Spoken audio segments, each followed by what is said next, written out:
अस्सलामुअलैकुम स्टूडेंट्स।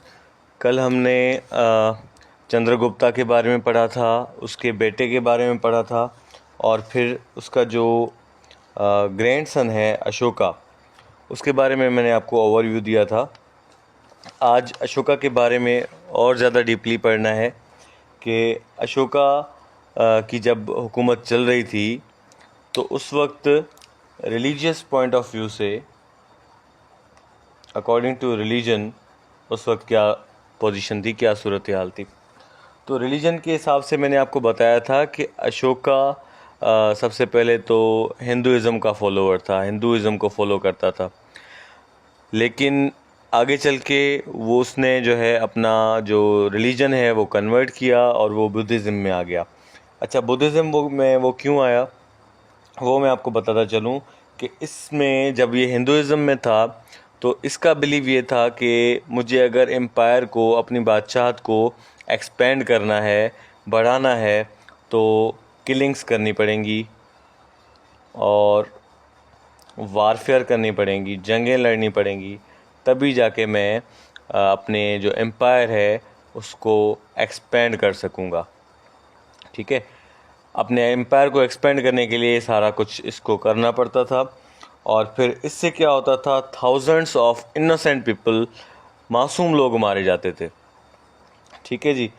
आगे चल के इसका जो है माइंडसेट चेंज हुआ और ये इस कंक्लूजन पे पहुंचा कि एम्पायर को एक्सपेंड करने के लिए किलिंग्स की ज़रूरत नहीं है। तो सबसे पहले तो इसने अपना रिलीजन चेंज किया और कन्वर्ट हो गया बुद्धिज़्म में।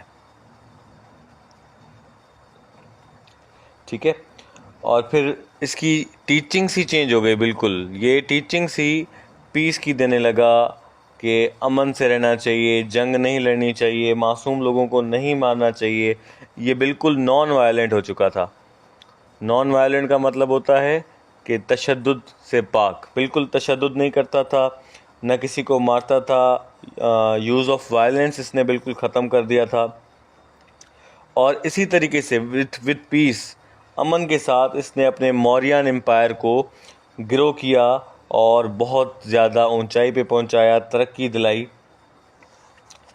विदाउट एनी वार। ठीक है, इसने अपना माइंडसेट बिल्कुल चेंज कर लिया था। ये रिलीजियस पॉइंट ऑफ व्यू से मैंने आपको बता दिया कि ये मौर्यन एम्पायर का जो किंग था अशोका, उसने किस तरीके से रूल किया। आगे कल्चर एंड सोसाइटी के हवाले से इसकी जो बादशाहत थी, कल्चर एंड सोसाइटी में, तो इस हवाले से इसकी बादशाहत कैसी थी इसको डिस्कस करते हैं।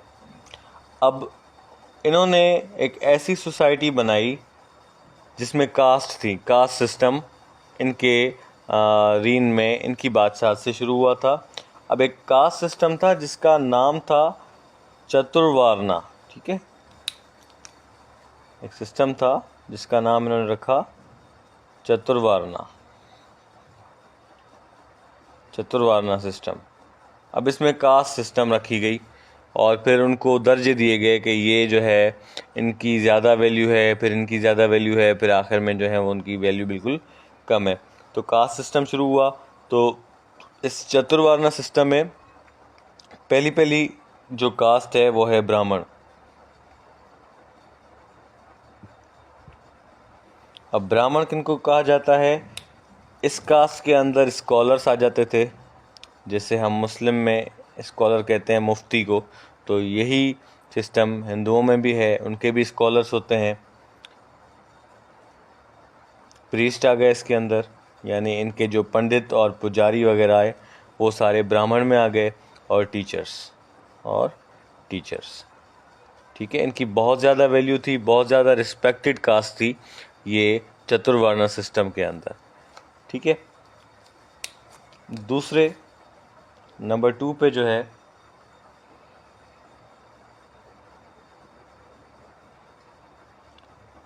क्षत्रियास। अब इसके अंदर कौन आ जाते हैं? इसके अंदर आ जाते हैं रूलर्स यानी जो रूल करते हैं, जो एडमिनिस्ट्रेशन को चलाते हैं, जो रियासत को, हुकूमत को चलाते हैं, और वॉरियर्स, जंगजू, फौजी। ठीक है जी। थर्ड नंबर पे आ जाते हैं वेश्याज। अब वेश्याज में कौन थे? इसके अंदर किसान होते हैं, फार्मर्स, एंड मर्चेंट्स भी इसके अंदर आ जाते हैं, यानी जो बिजनेसमैन होते हैं, जो व्यापार करते हैं, ट्रेड करते हैं, वो भी वेश्याज में आ जाते हैं। लास्ट शूदर्स, ये बिल्कुल लोअर कास्ट है अकॉर्डिंग टू द चतुर्वर्णा सिस्टम। इसके अंदर लेबर आ जाती है, मज़दूर आ जाते हैं, सर्वेंट्स आ जाते हैं, ठीक है। फिर इनके हवाले से इनके अलग अलग रूल्स रेगुलेशंस हैं। अच्छा, अशोका के वक्त में वुमेन को, औरत को बहुत ज़्यादा जो है इम्पोर्टेंस दी जाती थी, बहुत ही ज़्यादा रिस्पेक्टफुल वे में उनको देखा जाता था, किसको? वुमेन को, ठीक है। इनको जो है ना, एक मैरिड वुमेन जो होती है ना, उसको एक प्रॉपर्टी दी जाती थी। आज के दौर में भी जैसे दहेज दिया जाता है, तो उसी तरीके से उस वक्त भी एक ब्राइड गिफ्ट कहा जाता था उसको, ठीक है। उनको एक ब्राइड गिफ्ट दिया जाता था, शादी का तोहफा जिसको कहते हैं, जिसका नाम रखा गया था स्त्रीधना। स्त्रीधना जो है एक ब्राइड गिफ्ट था, और ये जो है अब उस औरत के पास ही रहता था हमेशा, ठीक है। अच्छा, उस वक्त जो विडोज़ होती थी, यानी जिनके हस्बैंड की डेथ हो जाए, उनको बहुत ज़्यादा रिस्पेक्ट दी जाती थी। आगे चल के ये सिस्टम चलो चेंज हो गया, लेकिन अशोका के वक्त में विडोज़ को जो है बहुत ज़्यादा रिस्पेक्ट दी जाती थी। और अगर कोई उस वक्त ऑफेंस हो जाता था, कोई औरत के साथ बदतमीज़ी कर लेता था, तो उसको जो है सेवरली पनिश किया जाता था, बहुत ज़्यादा सख्त सज़ा दी जाती थी, सेवरली डील किया जाता था उनको, अगर कोई ऑफेंस करता था वुमेन के साथ, ठीक है जी। ये कल्चर एंड सोसाइटी हमने पढ़ लिया। According to economy and society, इस हवाले से अशोका की जो हुकूमत थी वो कैसी थी, इकोनॉमी और सोसाइटी के हवाले से? तो इसमें कहा जाता है कि पर्टिकुलरली अशोका की जो हुकूमत थी, ये बहुत ज़्यादा पीसफुल थी, और इसके अंदर प्रॉस्पेरिटी बहुत ज़्यादा हुई। प्रॉस्पेरिटी बोलते हैं तरक्की को, बहुत ज़्यादा तरक्की की गवर्नमेंट ने। इसके जो है इलाकों में ट्रेड आ चुका था, यानी तिजारत बहुत ज़्यादा जो है इसमें बढ़ चुकी थी, और जहाँ ट्रेड होता है, तिजारत होता है, आपको पता है वहाँ तरक्की तो लाजमी होती है। इसके अंदर ट्रेड रूट्स स्टार्ट किए गए, लॉन्ग डिस्टेंसेस ट्रेड रूट्स थे, ठीक है, जिसने मौर्यन रूल को बहुत ज़्यादा ऊंचे दर्जे पर पहुंचाया। इसके अंदर आयरन टूल्स का इस्तेमाल किया गया इनके दौर में, ठीक है, आयरन टूल्स का इस्तेमाल किया गया, और बहुत ज़्यादा प्रोडक्टिविटी होती थी इनकी, जो ज़मीनें होती थी। फार्मर्स बहुत ज़्यादा इनके जो थे इम्प्रेसिव थे। अच्छा, in addition religious values were promoted through the process of inscribing on rocks पे, पत्थरों पे इंस्क्राइब किया जाता था, लिखा जाता था, ताकि रिलीजियस वैल्यूज़ को जो है बढ़ावा मिल सके, ठीक है। इसके बाद जो है मौर्यन एम्पायर का डिक्लाइन हुआ, वो आगे पढ़ते हैं जी। फिर आखिरकार मौर्यन एम्पायर का डिक्लाइन होता है। अब इनका डिक्लाइन कैसे होता है? इनका लास्ट एम्पायर जो था वो अशोका था। अब after the death of Ashoka, the beginning of the end of the Mauryan empire started, ठीक है। अब डेथ हो चुकी थी अशोका की, ठीक है।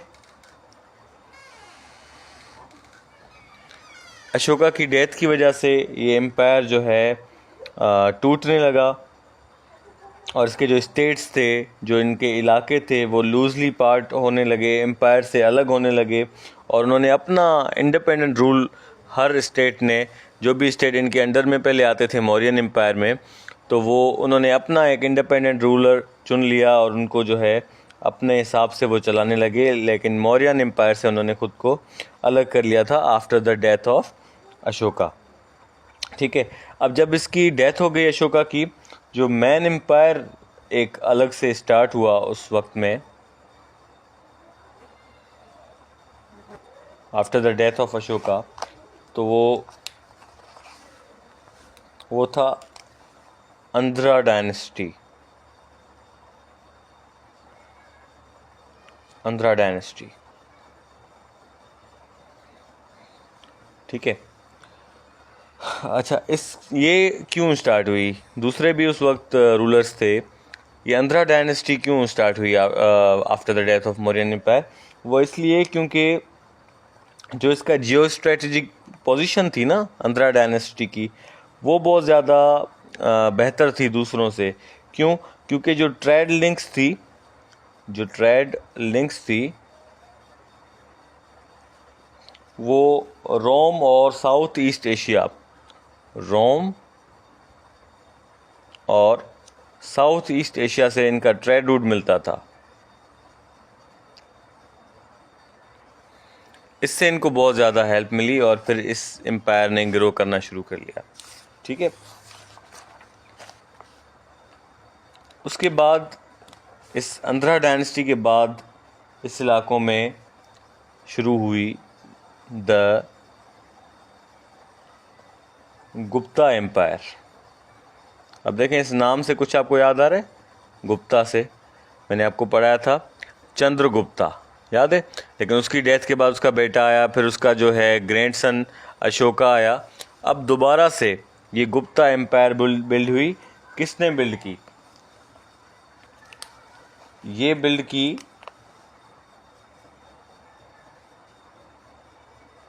चंद्रगुप्ता टू ने। ठीक है जी। अब ये कब बनी? आफ्टर 5 सेंचुरीज, तकरीबन 5 सदियों के बाद। किस चीज़ के 5 सदियों के बाद? मौर्यन एम्पायर के 5 सदियों के बाद चंद्रगुप्ता टू ने गुप्ता एम्पायर खड़ी की। ठीक है जी। इसने दोबारा इंडिया को यूनाइट किया। इंडिया के अंदर जो स्टेट्स अलग हो चुके थे, जिन्होंने अपने अपने जो है रूल शुरू कर लिए थे, उन सब को दोबारा यूनाइट करना इन्होंने शुरू कर लिया था। अच्छा, इसके बारे में बताया जाता है कि जो चंद्रगुप्ता टू का जो एम्पायर था, गुप्ता एम्पायर, इसको कहा जाता था गोल्डन पीरियड ऑफ हिस्ट्री। ठीक है, ये सवाल आता है कि गोल्डन पीरियड ऑफ हिस्ट्री कौन से एम्पायर को कहा जाता है, या गोल्डन पीरियड ऑफ हिस्ट्री के जो राजा थे वो कौन थे? तो ये सवाल आता है। ठीक है, गुप्ता एम्पायर को गोल्डन पीरियड ऑफ हिस्ट्री भी कहा जाता है। इस दौर में आर्ट, साइंस और कल्चर ने बहुत ज़्यादा तरक्की की। ठीक है जी। अब इनके जो किंग्स थे ना, गुप्ता किंग्स जो थे, वो उनकी वजह से जो है इंडिया यूनाइट हुआ। और दोबारा, अब मैंने आपको बताया था अशोका जो है वो बुद्धिज़्म में कन्वर्ट हो चुका था। ठीक है ना। अब दोबारा ये गुप्ता किंग्स ने क्या किया? बुद्धिज़्म से दोबारा लोगों को कन्वर्ट करना शुरू कर लिया अपने हिंदुइज़्म में। और ये दोबारा जो हिंदुइज़्म है, ये दोबारा से क्या बन गया? Religion of state. अब स्टेट रिलीजन जो है वो बुद्धिज़्म से कन्वर्ट होके हिंदुइज़्म हो चुका था। अब दोबारा हिंदुइज़्म जो है वो प्रोमोट होने लगा। ठीक है जी। और फिर आगे बताते हैं कि चंद्रगुप्ता टू की डेथ के बाद इस एम्पायर की भी एंड हो गया, इस एम्पायर का भी। और इनको एंड करने वाला, यानी ये जो गुप्ता एम्पायर है,